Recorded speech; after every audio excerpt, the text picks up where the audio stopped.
Hello. Okay, you can use chatbots. There is a chatbot. There is a chatbots enabled for you people. You can ping in the chatbots. Am I clear? My voice is clear? Yes or no? Good. Okay. So what we'll do, we'll just simply do a simple small recap. We'll just simply do a small recap of what we have discussed yesterday, and then we'll see. Don't worry. For the first 3-4 days, it will sound like something, a kind of alien language. But trust me, it is simple. It is very simple. Only thing is, like, the very first terminology classes are the same words. We are going to, use it in different ways. That's all. Okay. So even if you did not get at this moment, in future when we see them practically, you will be able to understand them. Okay. That is how it is going to be. Okay. So that is the reason I'm starting Pega servers today. So whatever that we have discussed yesterday, out of them 2 to 3 concepts we can see practically. So I'll show them also. Okay. So here if you see basically what we have discussed yesterday, I'll take a new page.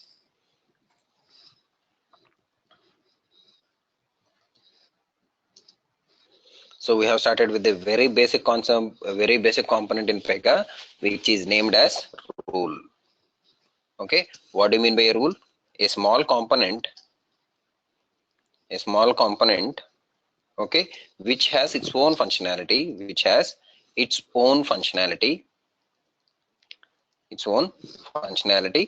but can be reused, can be customized and reused, Okay, so what do you mean by rule? No, very generic statements. I am taking very generic statements.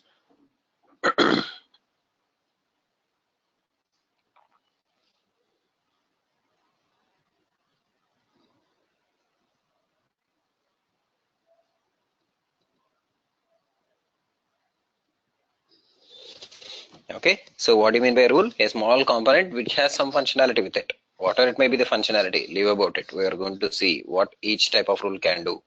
Okay, a rule is nothing but a small component or a reusable module which can do something. Something in the sense like it can help us to prepare front-end screen, or it can help us to handle some modifications, or it can help us to take some decisions, or it can help us to hold some values. So like this, or it can help us to perform some automatic actions. So those kind of things. Okay, a rule is a small component or a module which is having a capacity of performing some ad hoc actions. Okay, so now the next one, what do you mean by rule set? A rule set is nothing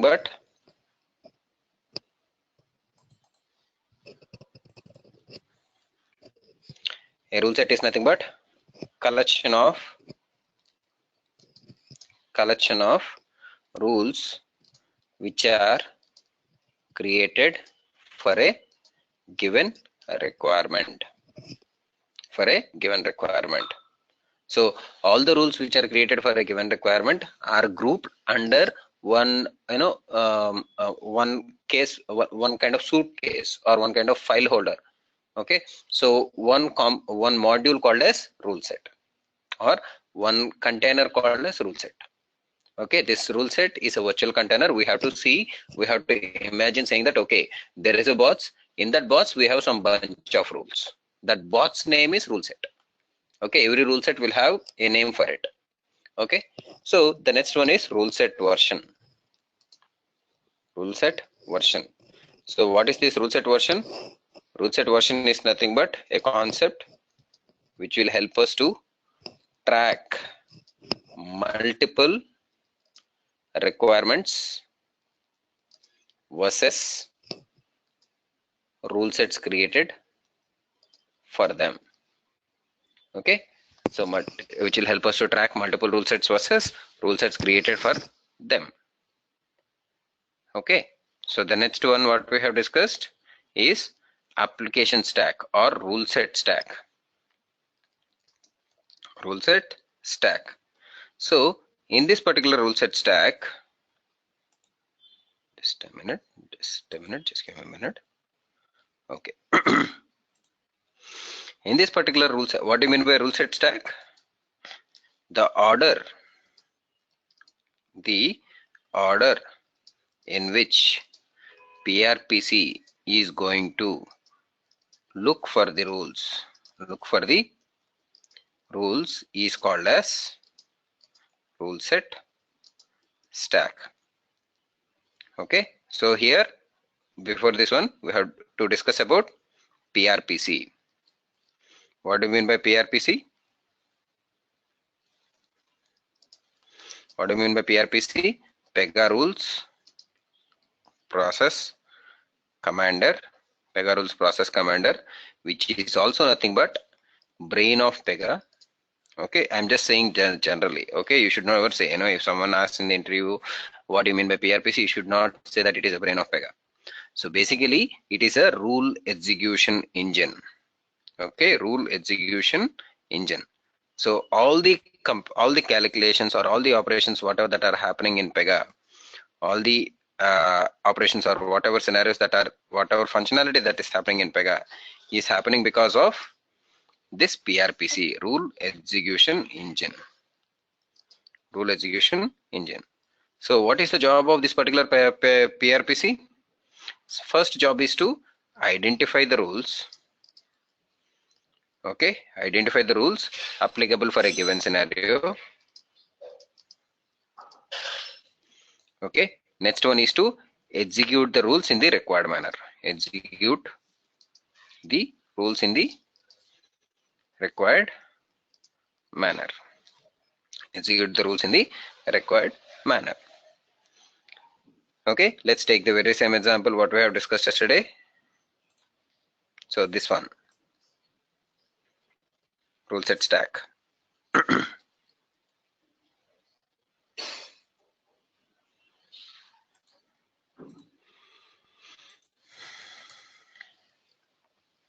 Okay, PRPC will always start from the highest version.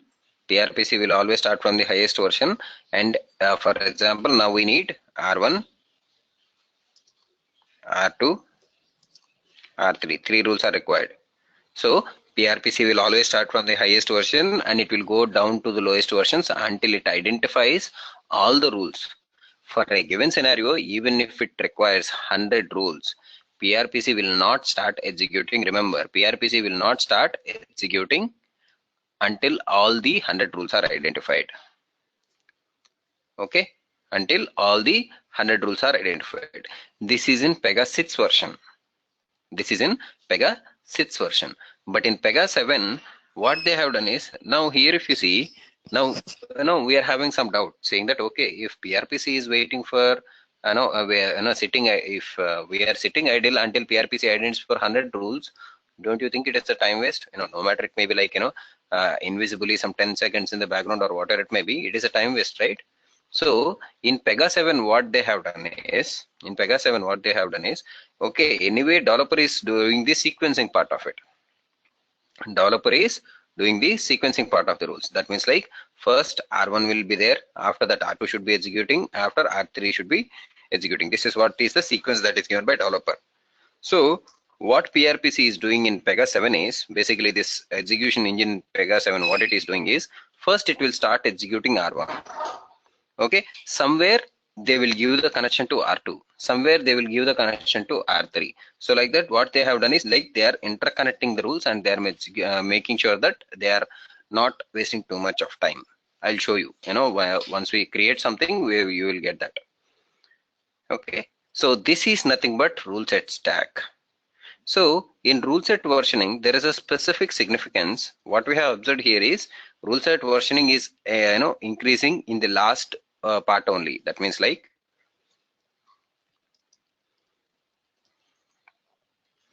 rule set versioning is increasing in the last part only. For example, ABC 01-01-. Okay, I think like for this one it went off.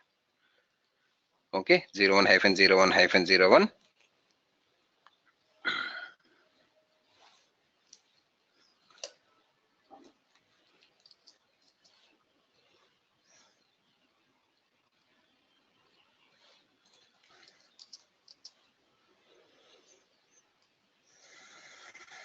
Okay, only last part is increasing. Till when it will be increased? Okay, the maximum number that we can give for any of these three things, either for this one or for this one or for this one, is 99. Okay, so the maximum number is only 2 digits, and that is also till 99 only. Till 99 only.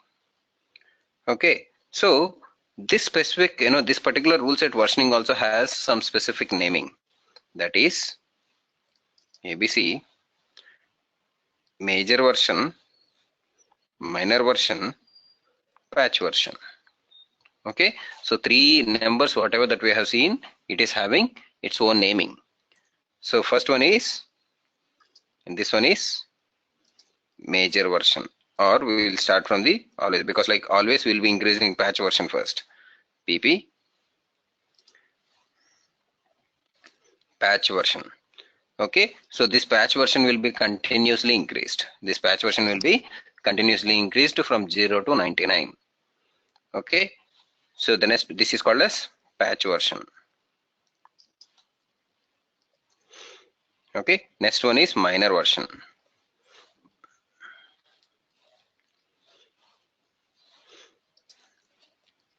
Minor version will be increased. Minor version will be increased when the immediate patch version reaches 99. Okay, so that means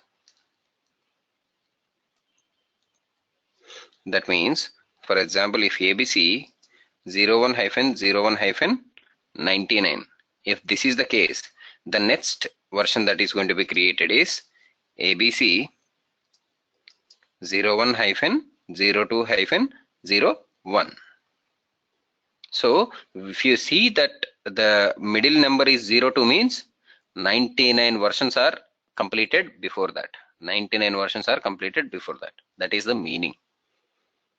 Okay, so where what we have discussed yesterday, every version is equivalent to a requirement, or 3-4 versions 3-4 versions grouped together will belong to requirement. Okay, that depends on project to project, varies to project to project. So in our project, let's say every version is corresponding to a version, so that means like we have to execute 99 versions, sorry, 99 requirements. We have to complete 99 requirements. Okay, so every requirement will take at least 1 month or 2 months. So to complete 99 requirements, obviously 1 year. So that much of time scope can be supported by using this rule set versioning concept. Basically, the idea is to say that, okay, no matter how many years we want to extend our application, it is completely supported.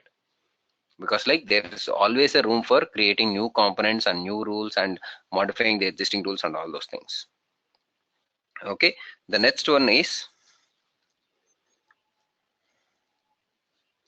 major version.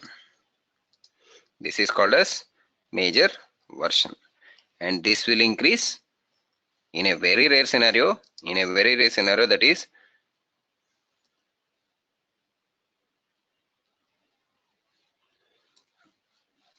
01-99-99. During these kind of scenarios, that means like when we will be reaching this to this level, when we have completed 99 into 99 requirements, then only we will be reaching to that level. Because like for everyone, for every minor version, we have to complete 99 patch versions. So 99 into 99. Okay, so very rare scenario. But what happens is sometimes, for every 4 years or 5 years, what they will do is like they will do this. There is something called as rule set skimming, which I will be discussing. Rule set skimming, where they will increase this version to 02 and remove all the lowest versions. Okay, what do you mean by skimming? At least skimming is nothing but we will skim all the things and we'll bring the cream to the top, right? So in the same way, whatever all the rules that are present in the lower versions, that means like here we have 1, here we have 2, here we have 2 rules. All the latest form of the versions will be kept in the highest version, because PRPC will always start looking for the rules in the highest version. So we are reducing the time. So for example, here if you see, what I'm saying is ABC,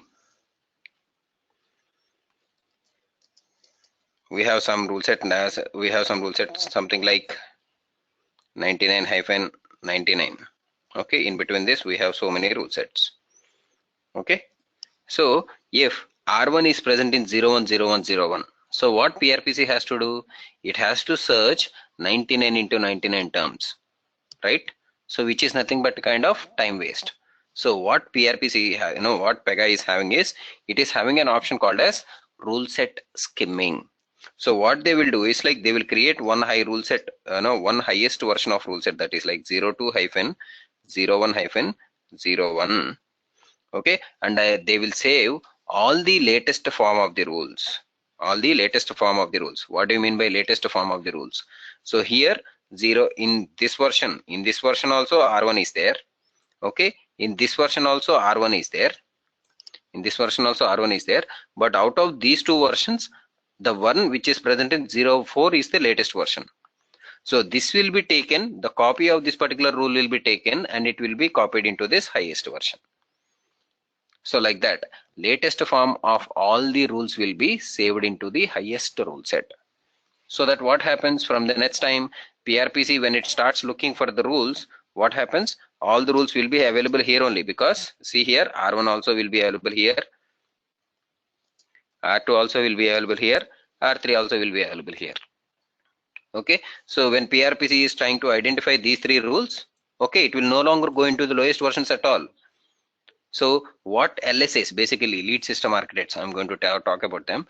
Lead system architects, what they are going to do is, they are going to remove all the lowest versions to free up the system memory and also to make application a little bit faster.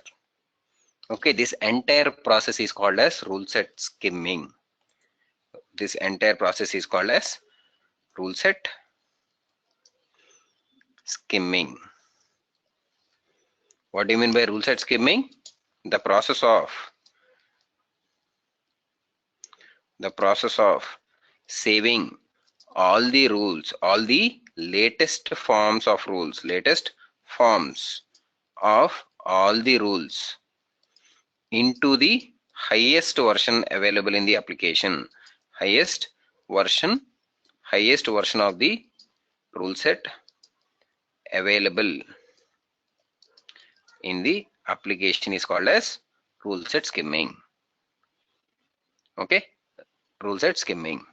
So this is how basically what PRPC is doing. It is providing us a tool. It is providing us some options which is going to help us to make sure that our application is continuously, we can fine tune, basically from a performance point, we can fine tune our application continuously. Okay, this is how we are going to, this is how PRPC is going to help us to do that. And the option that it is giving is rule set skimming. Rule set skimming. Okay, so now what we will do is basically the basic understanding what we have discussed is, okay, initially individual rules will be there. Okay, individual rules are grouped into rule sets. Okay, and multiple rule sets are grouped into something called as application. What do you mean by an application? An application is nothing but whatever mobile app or whatever website, whatever that we are using, that is nothing but the application. So in application, what will be there? Different scenarios can be executed. So for each scenario, what are required? Different rules are required. So multiple rules will become rule sets and multiple rule sets will become applications. So now we will try to see them in the tool. So I have logged in into the server. Basically I have started the server. Okay, so this is how Pega login is going to look. I am logging with one of the user ID that I have created for other batch. Okay.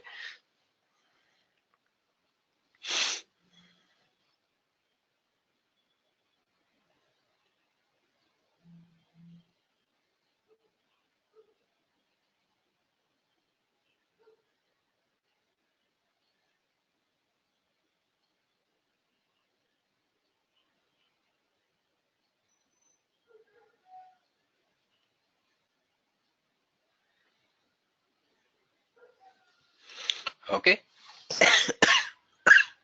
Sorry. Whatever view that you are seeing, this is called as Designer Studio. One more new term. Okay. We'll talk about every new term that we are getting in our way. Designer Studio. What do you mean by Designer Studio? A place where developer will be doing following actions. Designer Studio is the place where developer will be doing following actions. First one is what we will be expecting from the developer: customizing the rules. That means like creating the rules, creating the new form of rules by customizing them. So the next action is modifying the existing rules, modifying the existing rules. Next is depending on some requirements. Sometimes what happens, we will be having some requirements where we have to delete the rules also. So that means like deleting the rules. Okay, at Maths, if you see on a general category, every developer will be doing any one of these three actions only. Either if you see a Pega developer will be saying, either he will be creating the rules, or he will be modifying the rules, or he will be deleting the rules, or a combination of them. At Maths, this is what a developer, Pega developer will be doing.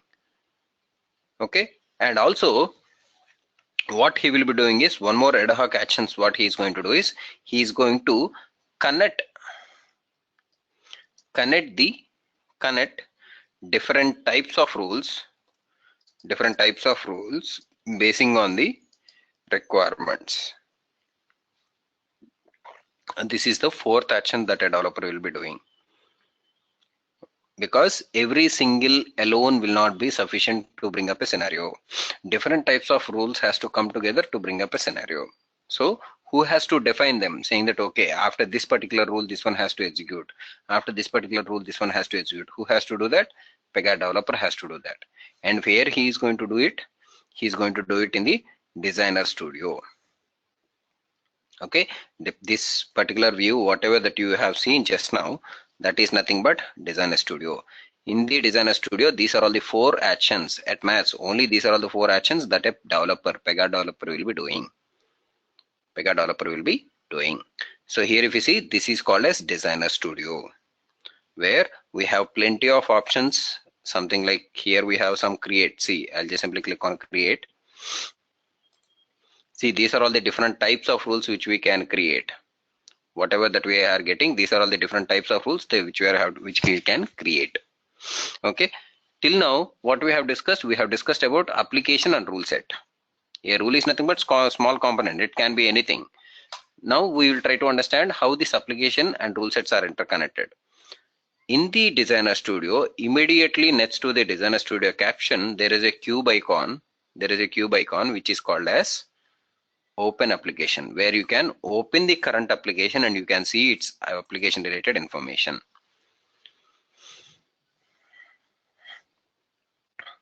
This particular view is called as application rule.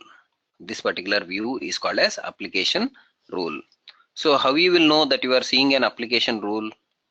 In the heading of any type of rule, before semicolon, the rule type will be specified. In the heading of any rule, before semicolon, that particular rule type will be specified clearly. So what we have discussed in the theoretically, multiple rule sets will become application, correct? So that is what we have discussed. So where can we see that? So here if you see, in the application, there is something called as application rule sets.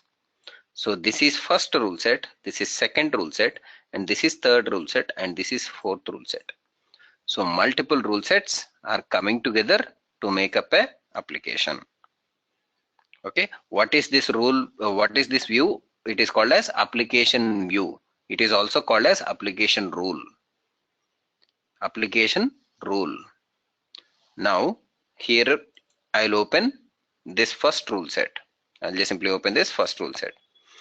So I told that okay, this particular versioning, whatever rule set versioning that we are giving, we don't need to maintain any track outside of the Pega application, because every rule set, see what is the rule type that we are seeing here. How you will know the rule type? In the heading before semicolon, whatever that is there, that is nothing but the rule type. We are seeing the rule set. What is the rule set name? ID. Whatever that is there in the ID, that is nothing but the rule set name. Here the version is there, 010101 is there. Here we can give the description. This description can be anything. Okay, created for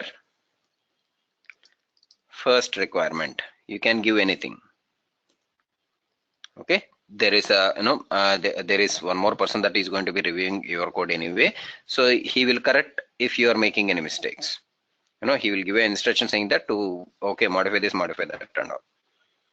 But here if you see 010101, this is the first version. What we have discussed in the rule set versions, different rules will be there.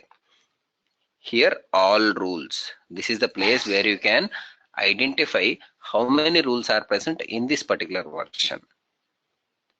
In the rule set under version 010101, every version will have this all rules, and here if you see, this is the place where you will be able to identify all the rules, number of rules that are created for a given requirement, or that are created under a given requirement, or number of rule sets that are present in this particular version.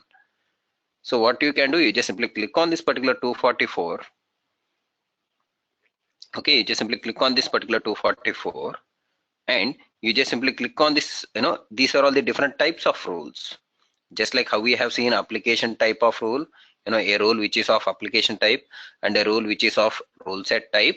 These are all the different types of rules which we are going to see one by one. Slowly we'll start from properties, and then we'll go to sections, and then we'll go to flow actions. So like that we will be seeing different types of rules. These are all the different types of rules. All of them are created in single version called as 010101. 010101. And now the question is, okay, in the discussion what we have discussed is we can create a new versions based on the new requirements. How you will create a new version? You just simply click on this particular plus icon, and PRPC will do the rest. It will show you a pop-up, and you just have to simply click on okay. See, it is taking ZB11 rule set name, and it is giving the next version that is going to come. It is automatically chosen. You are not going to do it. So click on create. That's all. The next version is going to be added here automatically. So at the time of creation, so now comes the question, Mr. Kumar, how can I save a rule in the highest version? At the time of creating a rule, there will be an option where we can select the rule set version also. So at the time of creation of the rule itself, we have to select the rule set version. So we'll discuss about that rule creation part separately. But this is how. What?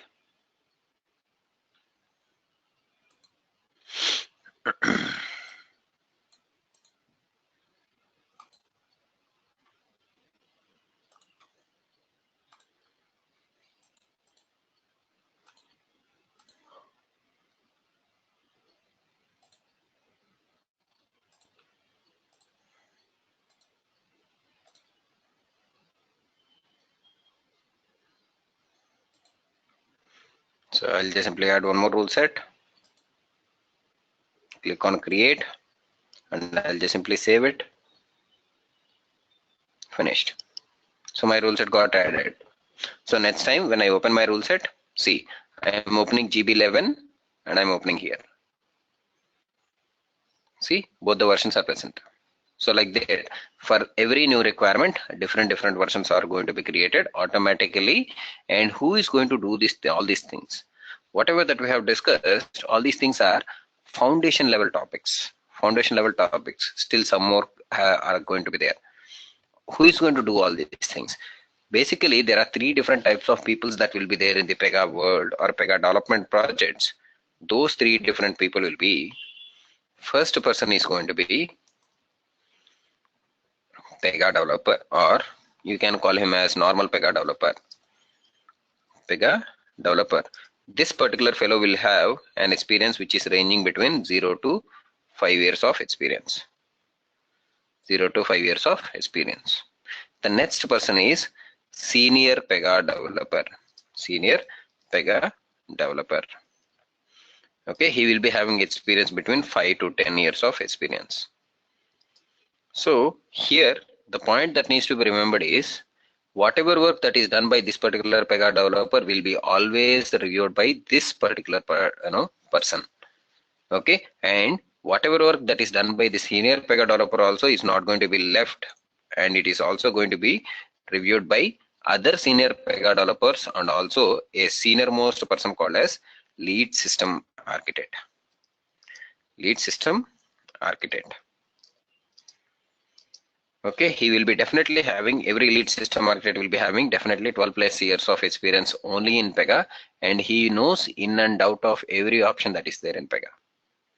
Okay, currently at the moment only very few lead system architects are there, but it will take a very great learning to reach to that particular level. And the certification which is going to, equivalent to this Pega developer is CSA, which is abbreviated to Certified System Architect. And the certification for this particular fellow is CSSA, Certified Senior System Architect.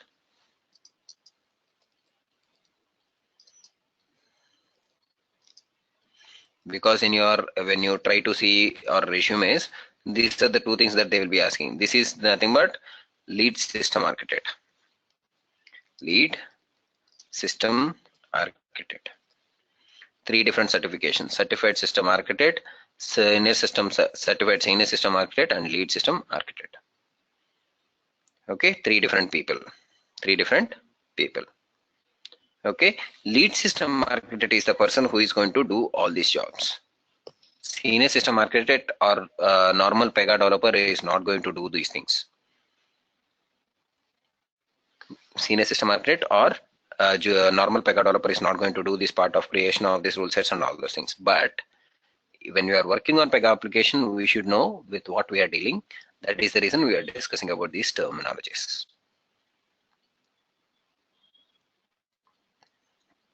What we have discussed today, we have discussed about rule set versioning, and we have discussed about rule set skimming.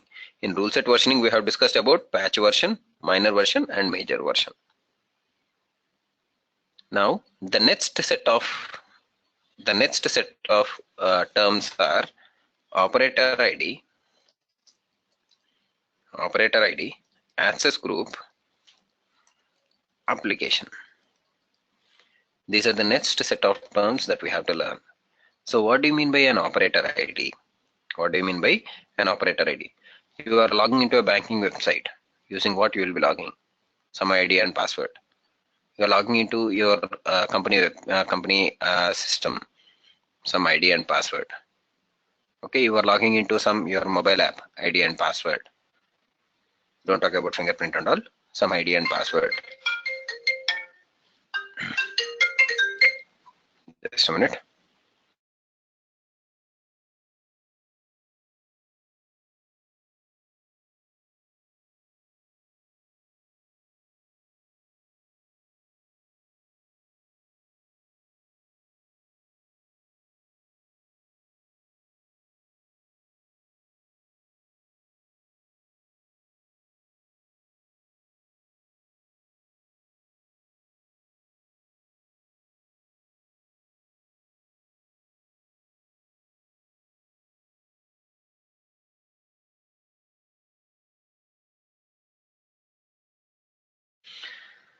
Okay, so basically operator ID, access group, and application. Operator ID, access group, and application. So whenever you are working on any application or any app or anything, you are going to log in with some unique ID and password. That particular unique ID is called as operator ID. And here, what we are calling, I will be app user or I will be application user. The users, there will be different types of users for Pega applications. The first type of users are, the first type is developer itself, and the second type is end user. For every application, these two people will be having access. What is the intention for developer to have access? To create, modify, and delete the rules. What is the intention of end user to have access to a given application? To create some scenarios and do the job, whatever that he is planning to do. So because if you take a XYZ bank, if I am a XYZ bank customer, what is my intention? I want to do some IMPS transactions or all those things. What is the intention of a developer who is working for this particular XYZ bank? He want to add new features and he want to make sure that every existing features are working at a faster rate. So different types of users will be there for application. Namely, those two users are classified into two types. One is developer user and another one is end user. Okay. These both of them are also called as operators. This users is alias name for operators. In Pega, we will be calling them as operators only. And the ID using which they will be logging into system is called as operator ID. Operators are nothing but people who will be using the application to do something, whatever it may be. Operator ID is nothing but unique ID using which they will be logging into the system. Where they will be logging, all the times they will be logging into something called as application. Because we have seen that an application is nothing but group of rule sets, which is also nothing but group of scenarios. That is the place where I will be logging into, right? Where I can do some scenarios, where I can execute some scenarios. So all the times operator ID will be logging into application. So this is how it is going to be. Operator ID is there. Application is there. Operator ID is there. Application is there. Operator ID is there. Application is there. How can I make sure that? How can I make sure that developer is logging into developer related application, end user is logging into end user related application? Because like both of them are should not log in into same view. Whatever view that we are seeing, this is called as designer view, designer studio view. This is nothing but developer view of an application. Developer view of an application. So how the end user view will be? Launch case worker. So this is how the end user view will be. So end user will be always logging into this one. Developer should be always logging into Designer Studio. So who is taking care of this particular options? Who is taking care of this particular options?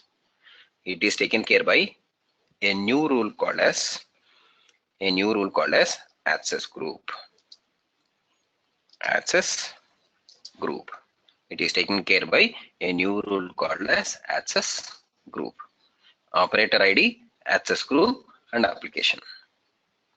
Okay, this particular access group is nothing but a security rule which is going to map right kind of user to right kind of application.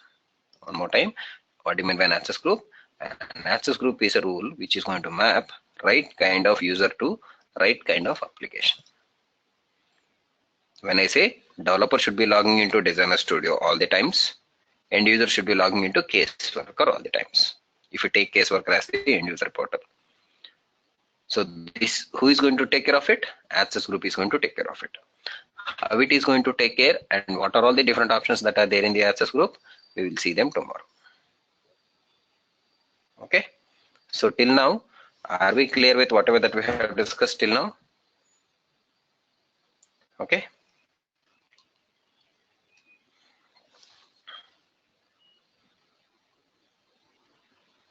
Any doubt? Any clarifications in the topics, whatever that we have discussed till now?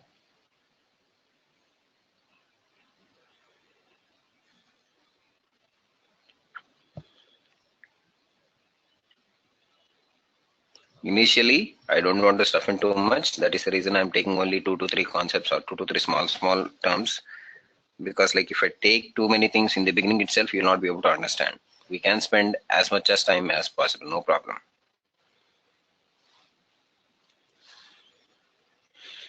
Okay, so in that case, that is all for the day and we'll catch up tomorrow evening at the same time. Thank you.